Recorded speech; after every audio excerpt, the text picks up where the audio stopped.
Batting అని మీరు ఏమైనా ప్లాన్ చేసుకున్నారా? ప్లానింగ్ ఏం లేదు. కాకపోతే అంటే మా ప్లేయర్స్ మొత్తం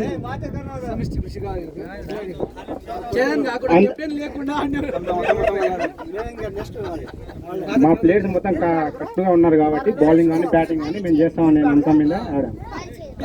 okay, thank you. Next player of the match mister Bhanu Naik.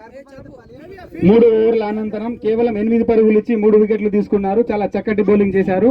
వాళ్ళ ఎక్స్పీరియన్స్ మనం ఇప్పుడు తెలుసుకున్నాము. పిచ్ ఎలా ఉంది, మీరు ఏమైనా ఏ స్ట్రాటజీతో వచ్చారు? బాల్స్ మీకు అనుకూలించిందా, లేకుంటే మీ స్ట్రాటజీ ఏ విధంగా మీరు అనుకున్నట్టే బౌల్ చేశారా?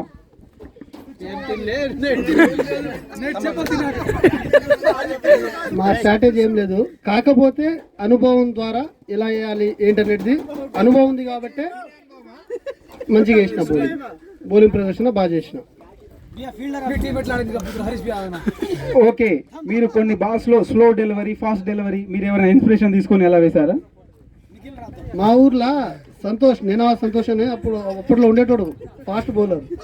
అతని ద్వారానే నేను కోచింగ్ తీసుకున్నా. కొంచెం ఆ అనుభవంతోనే మంచిగా వేసిన బౌలింగ్.